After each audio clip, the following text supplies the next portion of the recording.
I'm fascinated by your run here, man, because here you are, the home of Starcade. You're back home. You're taking on two of the all-time greats in Marty Jannetty and Shawn Michaels. And 2 days later, you're in Columbus, Ohio, and you're going to pick up a win against the British Bulldogs, Davey Boy Smith and Dynamite Kid. I imagine by this point in '88, Dynamite's probably hurting pretty good.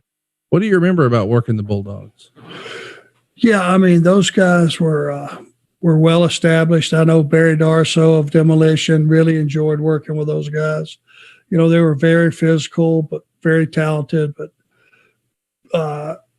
you know, we caught them kind of towards the end of their run. They were on their way out. I think they were probably working a notice. And I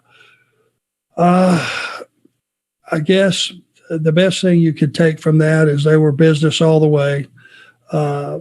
I had heard, you know, Barry talk about what good guys those guys were. And Dynamite Kid was one that he kind of broke the mold about how big you got to be in this business, which I've always contested don't matter.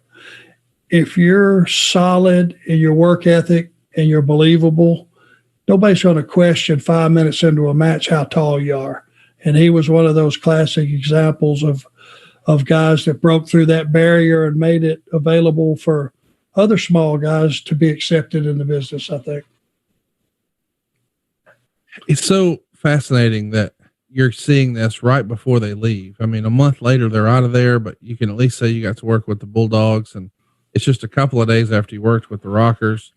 You're going to get a lot of TV time in early November, or I guess you filmed it in Toronto in early November, but it doesn't air until after the first of the year. But they let you go over 12 minutes on primetime wrestling, which in that era is a long match. It's you and Tully, of course, picking up a win over Jim Powers and Paul Roma. Blanchard is the illegal man here, and he's going to pin Powers with a sunset flip off the top and a clothesline from Arn Anderson, of course. But 12 minutes on primetime TV, not a big deal for you. You'd been doing it on Turner Station for a long time, but this isn't Challenge or Superstars. It's not syndicated. This is their flagship show, and to get featured there with a 12-minute match, that lets you know they've got big plans for you, right? Yeah, and at that point, we had already gained their confidence that we could pull it off. We're all about business, bell to bell, and that never changed, never wavered. It's what we did. You did a Superstars taping where you guys picked up a win in 2 minutes and 15 seconds over David Isley and Rusty Riddle. Blanchard gets the win here with a slingshot suplex. Was it ever discussed, you guys using different style or different finishing maneuvers at all? Or just, hey, do your thing? We already had them over. Why switch? Hey, it's Conrad Thompson. Thanks for checking out the podcast here on YouTube.